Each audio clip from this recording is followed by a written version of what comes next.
ये कहानी एक ऐसे समय और स्थान की है जहाँ शक्ति, संघर्ष और राजनीति का मेल है।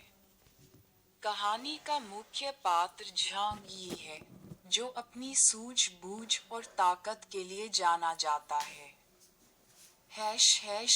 अध्याय 506। टूल झांग यी पीछे के दरवाजे से बाहर निकला, जिससे आसपास के गार्ड्स की नजरें उस पर टिक गईं। हालांकि बाइली चोंगछिंग ने उसे देखा और गार्ड्स को शांत रहने का संकेत देते हुए उसकी ओर बढ़ा। झांग यी, बाइली चोंगछिंग ने मुस्कराते हुए उसका स्वागत किया। झांग यी ने भी मुस्कुराते हुए पूछा, क्या तुम जानते हो यहाँ क्या चल रहा है? बाइली चोंगछिंग ने उसे एक कोने में ले जाकर कहा, ऊपर कुछ बड़ा हो गया है। कमांडर अभी नहीं आ सकते क्योंकि वहाँ के हालात बेहद गंभीर हैं। जैसे ही कुछ समाधान निकलता है, वे तुम्हारे पास जरूर आएंगे।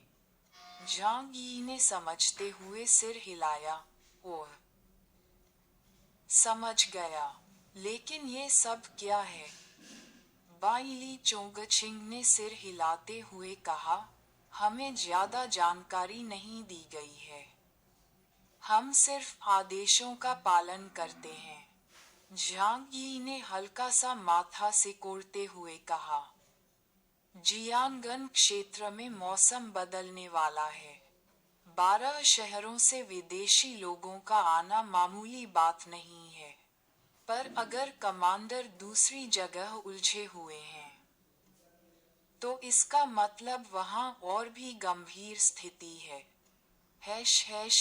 झगड़े की शुरुआत थोड़ी देर बाद, झांग यी और बाइली चोंगछिंग को पास से हंगामे की आवाजें सुनाई दीं। चलो, देखते हैं क्या हो रहा है। जब वे भीड़ के पास पहुंचे, तो उन्होंने देखा कि 2 लोग लड़ रहे थे। एक था चेन जिंगगुआन और दूसरा सन जियानमिंग, जो देश शहर से था। सन जियानमिंग, जो शारीरिक शक्ति वाला, इनहेंसमेंट टाइप का व्यक्ति था, चेन जिंगगुआन को बुरी तरह पीट रहा था। ये लड़ाई एक तरफा थी, और चेन जिंगगुआन के पास कोई मौका नहीं था। जब झांग यी ने ये देखा, तो उसे स्थिति की गंभीरता समझ आई।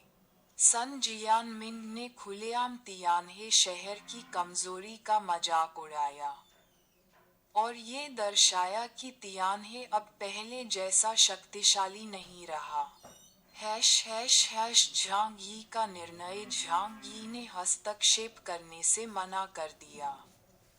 उसने कहा, जिसने गलती की है, उसे उसका परिणाम भुगतना चाहिए। बाइली चोंगछिंग ने हल्के तौर पर लड़ाई रुकवाई, लेकिन तब तक चेन जिंगगुआन बुरी तरह घायल हो चुका था। लौटने के बाद, झांग यी ने चेन जिंगगुआन की बातों को अनसुना कर दिया। उसने कहा, तुमने मेरी चेतावनी को नजरअंदाज किया और अपनी मूर्खता से तियानहे की छवि खराब की।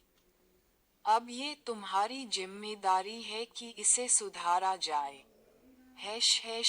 नतीजा ये घटना दर्शाती है कि बिना रणनीति और अनुशासन के, ताकत भी बेकार हो सकती है।